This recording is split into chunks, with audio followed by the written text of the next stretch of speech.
Question number 22. A satellite of mass m/2 revolving in an Earth circular orbit at a height r/3 from the surface. The angular momentum of satellite is m into root of g(m)r divided by x. The value of x is, where m and r is the radius. Okay. നോക്കൂ, ഇവിടെ angular momentum mvr ആണ്. Mass velocity into കറങ്ങുന്ന radius. ഇവിടെ mass of the satellite is m/2 ആണ്. Velocity revolving around the earth in A circular orbit of height r/3 ആണ്. എർത്തിൻ്റെ surface നിന്ന് r/3 ഹൈറ്റിലാണെങ്കിൽ എർത്തിൻ്റെ centre എന്നുള്ള distance r/3 plus r വരും. That is 4r/3 വരും.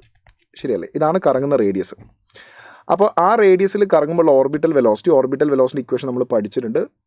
Root of gm/r, gm/റേഡിയസ് എത്ര വരിക? 4r/3. അപ്പോൾ 3 മുകളിലേക്ക് പോയാൽ ഓർബിറ്റൽ വെലോസിറ്റീസ് റൂട്ട് 3gm/4r. അപ്പോൾ ഇവിടെ സബ്സ്റ്റിറ്റ്യൂട്ട് ചെയ്താൽ root 3gm divided by 4r into കറങ്ങുന്ന റേഡിയസ് നമുക്ക് 4r/3 അല്ലേ.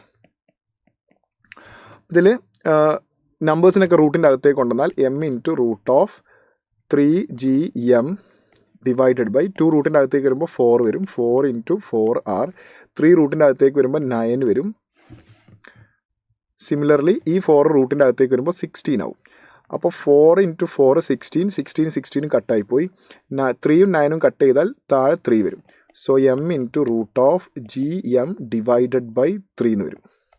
3r എന്ന് വരും. 3r. യാ. ബിഫോർ ദാറ്റ് ഇവിടെ ഒരു 6 റൂട്ടിൻ്റെ പുറത്തുണ്ടല്ലോ അല്ലേ. ഒരു 6 റൂട്ടിൻ്റെ പുറത്തുണ്ട്. അതിന് നമ്മൾ റൂട്ടിൻ്റെ അകത്തേക്ക് കൊണ്ടുവരുമ്പോൾ r² വരും. r². അപ്പോൾ മുകളിലൊരു r² വരും. അപ്പോൾ r²ഉം താഴെയുള്ള ആറും കട്ടായി പോകും. സോ gmr ഡിവൈഡഡ് ബൈ 3 വരും. gmr ഡിവൈഡഡ് ബൈ എക്സിൻ്റെ സ്ഥാനത്ത് 3 ആണ് വരിക. So value of x is 3.